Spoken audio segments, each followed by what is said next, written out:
We are following breaking news right now. In the last 10 minutes, we learned former Brooklyn Center police officer Kim Potter is now out of prison. CC's live outside the Minnesota Correctional Facility, and Shakopee with some brand new information about Potter's future. Hey, CC.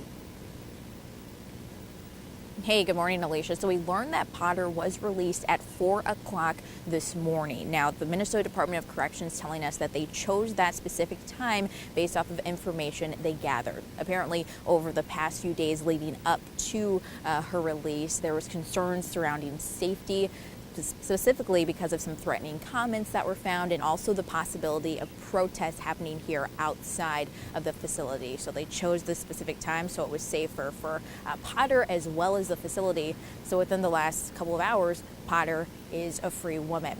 Now, if you take a look at your screen this morning, you'll see this new booking photo of Potter. It shows a really big difference compared to when she first went in.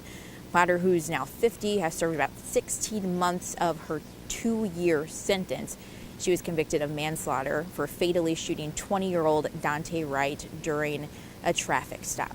Now, even though Potter is no longer here at this facility, we do know that Potter will be serving the next 8 months under supervised release, and we're learning that this morning that time will be served over in Wisconsin. Alicia. All right, Cece, you said they were concerned. They let her out at 4 because they were concerned of protests and people gathering there. Are there any other people there besides the media that you see? Not at this time. We've seen a lot of corrections guards going in and other staff going into the building, but no one else other than media right now.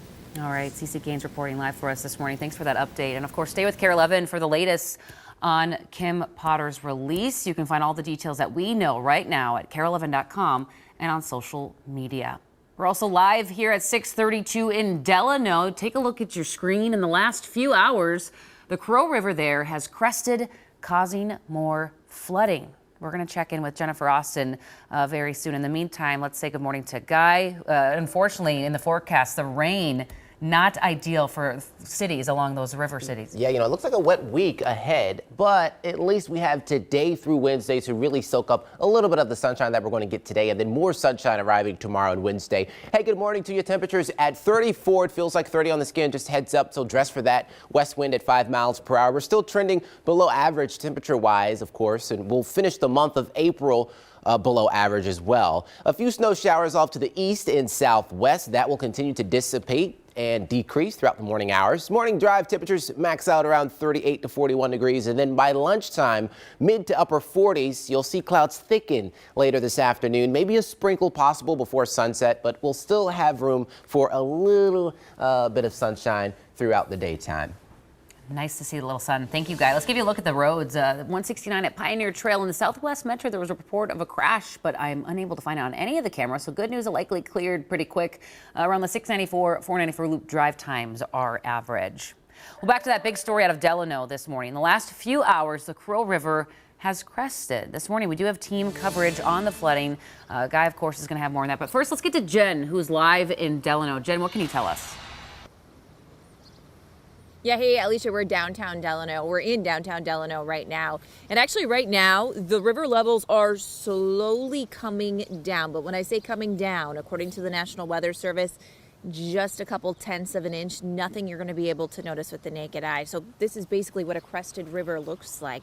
You can see this bridge through downtown Delano. The Crow is hitting the bottom of it right now, and that current really strong. You can probably hear the sound of the water on my microphone this morning.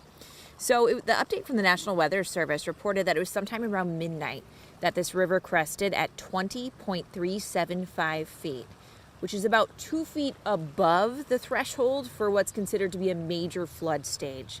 We heard from the National Weather Service's senior hydrologist about how long this river will stay high and the damage it could do. It's going to stay up for days and days at a time and affecting areas that way. So you get, more erosion, more problems that way, unfortunately. Okay, so we mentioned that this is about 2 feet above the threshold for major flood stage, but it is still far below the record here in Delano, which was set all the way back in 1965 when the Crow River hit 23.25 feet. Thanks, Jen. And that's one of many rivers, too, in and around the state running in that major flood stage. I want to show you the Mississippi River at St. Paul. This was literally just observed at 4 a.m. this morning, flood stage 14 feet. Now, we're at 17.87 feet. Again, that was measured at 4 a.m. earlier this morning. Now, this river expected to rise to about 18.7 feet later in the next couple of days, and then slowly come down early as you get into the month of May, as we get later into the week. Now let's take a look at the St. Croix River at Stillwater at 4 a.m. That flood stage 87 feet rather, and you'll see that measurement at 89.18 feet, that to go up to 89.7 feet later on. Throughout the next couple of days, that will crest and then slowly kind of come back down, kind of ebbing and flowing a little bit later into the week, but still early as you get into May, that will come down a little bit now, hopefully dropping into that moderate flood stage as well. Yeah, I was in Alicia? Stillwater yesterday. It was incredibly high already. Guy, thank you for that update.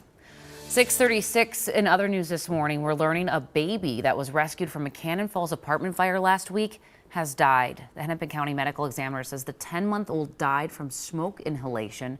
2 other kids were hospitalized. Their father told us that they were put in medically induced comas to treat their burns. The fact you can see our breath still and it's almost end of Almost April. May, yeah. Yeah. What's going on, guy? I know, right? It's all my fault. Snow It is. too. It is. It really All is. right. Well, No. hopefully we'll see temperatures warm up, but really our warmest and driest day on the 7-day, that's Wednesday. Temperatures will climb to the mid to upper 50s and getting close to 60 degrees. But let's talk about today. You'll see that forecast high of 50 with some clouds thickening later early this afternoon. We'll see that slight chance of a sprinkle, but mainly east over western Wisconsin. If you're getting out of the door around 8 a.m., temperatures right around 34 with a little sun. Notice by lunchtime and 4 o'clock, you'll see those clouds increase. 48 right around 4 o'clock. Guy, thank you. Let's give you a look at the roads. Check the map, check your own route, but it's mostly green, which is great. Construction projects still in the works, so watch for some lane closures near the airport on 55. Just happening at 9 o'clock this morning until 3, so it shouldn't be too big of an impact if you have a flight early this morning. Well, it's the wrestling video you may have seen on your timeline all weekend long. In less than 3 minutes, we're going to hear from the high schooler who was punched after winning his match. Then Bed Bath & Beyond stores across the country will be shutting their doors, where you can still get some deals. And it's a soccer club that could, thanks to 2 big names in Hollywood. At 6:48, we're talking about Wrexham. And it's time to make relaxation a priority. You can enter to win a night with dinner and a show. One person will get 2 tickets to see Hamlet at the Guthrie. You get a $100 gift card to Umbra Restaurants and a one-night stay in a King Deluxe guest room at the Canopy Hotel on Friday, May 5th. If you'd like to enter to win, head to KARE11.com/contests. Good luck to you.